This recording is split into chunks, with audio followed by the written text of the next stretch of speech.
3 days before my wedding, I found the receipt that ended everything. It was tucked inside my fiancé's jacket pocket, a jacket I was hanging up for him because he'd come home exhausted from working late again. A hotel receipt. Downtown. Tuesday afternoon, 2:47 p.m., checked in for 3 hours. My name is Renee. I was 29 years old, and in 72 hours, I was supposed to marry Marcus Whitfield in front of 200 guests, including my grandmother who had flown in from Ohio despite her bad hip, including his parents who had already started calling me their daughter. I stood in our bedroom holding that receipt like it might burn me if I gripped it too hard. I didn't cry. I want to be clear about that, because everyone assumes the betrayed woman cries first and thinks second. I did the opposite. I sat down on the edge of our bed and I thought. Marcus came home an hour later, humming, carrying a garment bag with his wedding suit inside. He kissed my forehead. "Hey, babe. You okay? You look pale." "Just wedding stress," I said. He believed me instantly. That should have told me something about how easy lying had become for both of us, for him because he'd clearly practiced, and for me because I'd just learned. That night, while he slept, I did what any reasonable person does when their entire future collapses in one afternoon. I became a detective in my own life. I went through his phone. He'd left it charging on the nightstand, still logged into everything because he trusted me completely, which was almost funny given the circumstances. Her name was Danielle. She worked at his firm.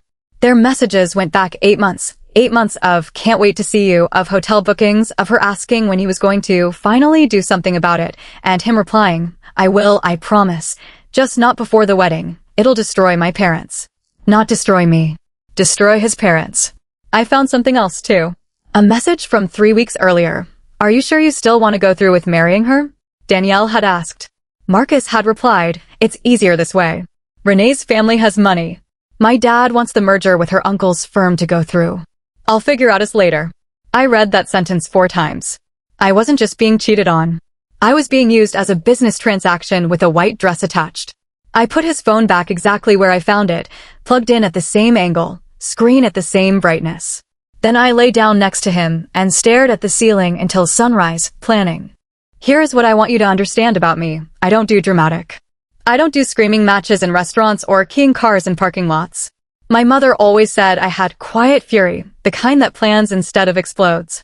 And over those next 3 days, quiet fury built me a very specific kind of wedding gift. The next morning, I called my Uncle Theodore. Not to cry to him, to ask him a business question. "Uncle Theo, that merger with Whitfield Consulting. Is it finalized yet?" "Not until Monday," he said. "Why?" "No reason. Just curious about the timeline." The wedding was Saturday. The merger was Monday. Marcus's entire plan depended on both things happening in that exact order. Marry me Saturday, seal the business deal Monday, keep Danielle on the side indefinitely because it's easier this way. I decided both dates were about to change. I didn't confront him. Confronting him would have given him time to explain, to cry, to manipulate, to convince my own parents that I was overreacting 3 days before the ceremony they'd spent $40,000 on. Men like Marcus are excellent at turning your discovery of their betrayal into your problem to manage delicately. I wasn't going to give him that chance. Instead, I smiled through wedding rehearsal. I let his mother hug me and tell me I made her son finally settle down. I let Marcus hold my hand during the rehearsal dinner toast, and when he squeezed it and whispered, "I love you so much," Rin, I squeezed back and said, "I know exactly how much." He smiled like it was romantic. He had no idea. Because here's the thing about quiet fury. It doesn't waste energy on tears when it could be spending that energy on a plan. And by Friday night, 24 hours before I was supposed to walk down that aisle, my plan was ready. It involved his parents, my Uncle Theodore's merger, Danielle's own inbox, and 200 wedding guests who were about to witness something far more memorable than vows. I just needed one more piece of information before I set it in motion. I needed to know exactly how Danielle felt about being someone's secret for 8 months, because a woman scorned makes a very useful ally when she doesn't yet know she's about to become one. Friday morning, I did something that surprised even me. I looked up Danielle's personal Instagram, found her number through a mutual contact at Marcus's firm, and I sent her a message from a number she didn't recognize. "This is Renee, Marcus's fiancé. I know about you. I know about the hotel, the 8 months, and I know he told you he'd figure it out later. I'm not angry at you. I think you deserve to know something he never told you." 3 dots appeared almost instantly. Then nothing. Then, 5 minutes later, "I don't know what you're talking about." I sent her a screenshot. The one where Marcus wrote, "It's easier this way. Renee's family has money. I let that sit for a moment before typing again. He's not leaving me for you, Danielle. He was never planning to leave me at all. You're the secret. I'm the merger. The typing bubble appeared and disappeared 4 times before her response came through. Can we talk? Actually talk. We met that afternoon at a coffee shop 2 towns over, somewhere neither of our lives usually touched. Danielle was younger than I expected, maybe 25, and when she sat down across from me, she looked less like the other woman from every revenge story I'd ever heard and more like someone who'd been lied to just as thoroughly as I had. He told me you two were basically already separated, she said. That the wedding was just for his parents. That you both agreed to stay married on paper for the business deal, and that he was going to divorce you within a year, once the merger closed. I almost laughed. Almost. He told you we agreed to that? He said you didn't love each other anymore. That it was mutual. Danielle, I found out about you from a hotel receipt in his jacket pocket 2 days ago. There was no agreement. There was no conversation. There was a man building 2 separate lives and lying to both women in each one. She went very pale. Then, quietly, he told me he loved me first. Before you two even got engaged. When did you two start seeing each other? March. I did the math. Marcus and I got engaged in January. He'd proposed to me, put a ring on my finger, started planning a wedding with 200 guests, and 2 months later, he was already telling another woman he loved her. Something in Danielle's face changed then, the exact moment I recognized in my own memory from 3 nights earlier, the moment the story you've been told rearranges itself into the story that's actually true. I want to see the rest of those messages, she said. All of them. I showed her everything on my phone. The merger comment. The figure it out later line. A message from 2 weeks ago where Marcus told her he'd booked a Just Us trip to Cabo for the week after the wedding, a trip I knew nothing about, a trip that was supposedly our honeymoon, except he'd apparently told his travel agent to switch the second passenger's name. Danielle sat back in her chair. For a long moment, she said nothing. Then, what do you want from me? I don't want anything from you, I said. I want something from him. And I think you might want the same thing, now that you know what he actually told you was a lie too. She looked at me carefully. What's the plan? I told her. Not the whole thing. I kept some pieces to myself, because Danielle, for all her honesty in that coffee shop, was still someone I'd known for 90 minutes. But I told her enough, that the wedding was tomorrow, that the merger between Marcus's firm and my uncle's company was scheduled for Monday, that both of those things existed because Marcus believed he could keep every plate spinning without me ever finding out. I want the plates to fall, I said. All of them. At once. Tomorrow. In front of everyone who's spent his whole life believing he's the golden son who does everything right. Danielle was quiet for a moment. Then she asked the question I'd been waiting for. Are you going to still marry him? No, I said. But he doesn't know that yet. And neither does anyone else. I explained what I needed from her, not to show up at the wedding, not to make a scene, nothing that dramatic.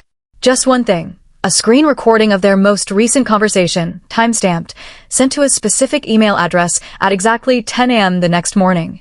2 hours before the ceremony. Why 10 a.m., she asked. Because my Uncle Theodore checks that inbox every morning at 10:15 before his first meeting. And Uncle Theodore is the one deciding whether Whitfield Consulting gets that merger. Danielle's expression shifted into something I almost didn't expect. Not guilt, not anger, but a kind of sharp, focused clarity. The look of someone who'd just realized she had power in a situation where she'd been made to feel like an afterthought for 8 months. He told me I was special, she said quietly. That what we had was different. He told me the same thing about our whole relationship, I said. Right up until the receipt. She nodded slowly, then pulled out her phone and started scrolling through months of messages, screenshots, photos, building the exact file I needed without me having to ask twice. There's something else you should know, she said, not looking up from her phone. He's not just hiding me from you. He's hiding something from his parents, too. Something about the merger. Something about your uncle's company. I sat forward. What do you mean? Danielle looked up at me, and for the first time since we'd sat down, she looked almost sorry for what she was about to say. He's been planning to gut it after the merger closes. Lay off half your uncle's staff. He told me it was the whole point of marrying you in the first place. Saturday morning arrived exactly like every wedding morning is supposed to. Chaos, hairspray, my mother crying happy tears while curling my hair, my bridesmaids passing around mimosas nobody had time to actually drink. From the outside, I looked like every bride in every photo anyone would ever take that day. Calm. Glowing. Ready. Inside, I was running a countdown clock only I could see. At 9:40 a.m., I excused myself to check on flowers and instead locked myself in the bridal suite bathroom to call Uncle Theodore. Theo, I need you to check your email at exactly 10:15 this morning. Not before. Not after. 10:15.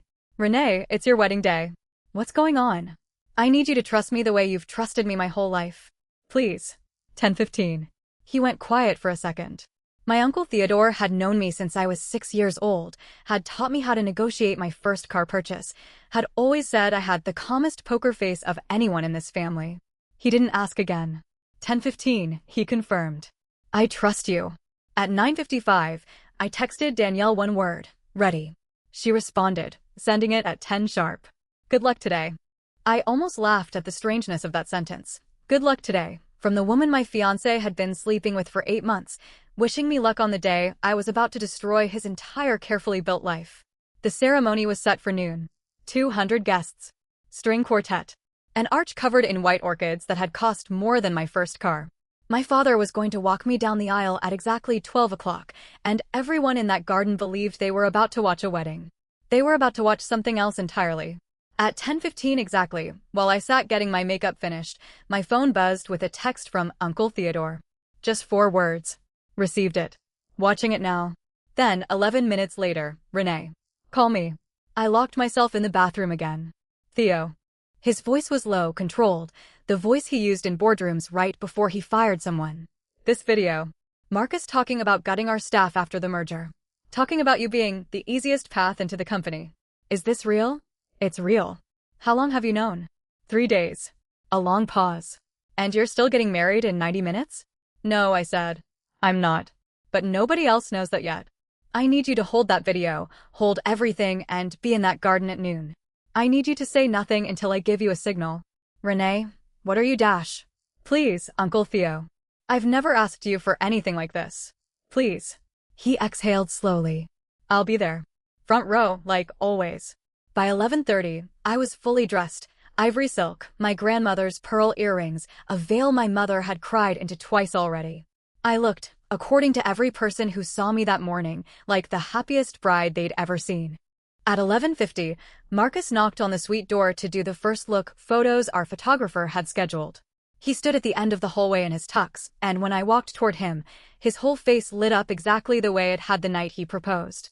You look incredible, he said, taking both my hands. Thank you, I said, and I meant it as the last genuinely soft thing I would ever say to him. You look happy. I am happy. Today's the best day of my life. I smiled at him then, a real smile, because in that moment I understood something with absolute clarity. He wasn't lying about being happy. He was happy. Happy that he'd almost gotten away with it. Happy that in 2 hours, he'd have a wife, a business merger, and a mistress waiting for him after the honeymoon, and he genuinely believed no part of that plan would ever collide. At noon, the string quartet began playing. My father offered his arm. 200 guests stood as the doors opened. I walked down that aisle slowly, deliberately, past Marcus's parents crying with joy in the front row, past my own mother dabbing her eyes, past Uncle Theodore sitting perfectly still with an expression no one else in that garden could read, because no one else in that garden knew what he was holding on his phone. I reached the altar. Marcus took my hands, beaming, and the officiant opened his book to begin. We are gathered here today, he said, to celebrate the union of Marcus and Renee Dash. Actually, I said, loud enough for the microphone clipped to my dress to carry across the entire garden. Before we continue, I think there's something everyone here deserves to see first. The officiant blinked. Marcus's smile faltered for the first time. Ren? What are you doing? I turned toward Uncle Theodore. Theo. Now. Uncle Theodore stood up slowly from the front row, phone in hand, and walked toward the small speaker system the DJ had set up for the reception later that evening. He'd clearly scoped it out before the ceremony even began, because that's who my uncle is, a man who prepares for every possible outcome. Renee, Marcus said again, his voice tightening. What is going on? You should ask your business partner, I said, gesturing toward Theodore. Or actually, you should ask Danielle. The color drained from Marcus's face so fast I actually felt something close to pity. Almost. Theodore connected his phone to the speaker. I think, he said calmly, addressing 200 confused, murmuring guests, everyone deserves to hear this before we go any further. The video played. Danielle's voice, clear and steady, narrating a screen recording of months of messages. Marcus's own voice in an audio clip layered over it, recorded from a call Danielle had saved without him knowing, saying the words that would end his life as he knew it. Renee's family has money. My dad wants the merger with her uncle's firm to go through. I'll figure out us later. I'm planning to get half the staff once the merger closes anyway. It's the easiest path in. The garden went completely silent except for the recording. Marcus's mother made a small, strangled sound. His father's face had gone the color of the tablecloths. 200 guests who had come to celebrate a wedding sat frozen, watching a man's entire carefully constructed life dissolve in real time on a $100 Bluetooth speaker. Turn it off, Marcus said, his voice cracking. Turn it off, this is out of context, this isn't Dash. 8 months, Marcus, I said, still holding the microphone, still standing at the altar in my grandmother's pearl earrings. 8 months of hotel receipts. A honeymoon booked for you and her, not me. And a plan to marry me specifically because my uncle's company was profitable enough to gut for parts. His mother stood up. Marcus, tell me this isn't true. He didn't answer her. That was answer enough. I turned to Uncle Theodore. The merger is over. Effective immediately. I assume you agree. Effective immediately, he confirmed, loud enough for the whole garden to hear. I looked at Marcus one last time, this man I had planned a life with, whose ring was still on my finger, whose parents I had called family for 2 years. You didn't just cheat on me, I said quietly, but the microphone carried every word. You built 2 entire lives and expected both of us to just be grateful for whichever version of you we got. I hoped Danielle was worth losing everything. Then I did something I'd planned for exactly this moment. I slid the engagement ring off my finger and placed it gently in his open palm. Congratulations on the merger falling through, I said. I hope it was worth it.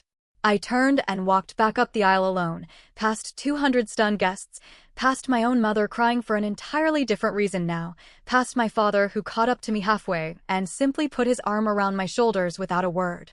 Behind me, I heard chaos erupt, Marcus's mother sobbing, his father shouting something about lawyers, guests murmuring in disbelief, and underneath it all, Marcus calling my name in a voice that had finally, for the first time in 8 months, lost all its confidence. I didn't turn around. 6 months later, I heard through mutual friends that Marcus's firm collapsed without the merger. Turns out the gutting for parts plan had been the only thing keeping his father's company afloat, and without it, half his family's business empire folded within the year. Danielle, as far as I know, never spoke to him again after that day. She later told a mutual friend that watching his face on that recording made her realize she'd been someone's convenient side door, not someone's love story. As for me, I kept my grandmother's pearl earrings. I gave the wedding dress to a charity that resells them for women who actually need the money for real weddings. And I learned that quiet fury, when it's patient enough, doesn't need to scream to be heard. It just needs the right 10:15 a.m. email. If you were Renee, would you have done the exact same thing, exposing everything in front of 200 guests? Or would you have handled it differently? Let me know in the comments. Would you have gone through with a plan like this, or just walked away quietly?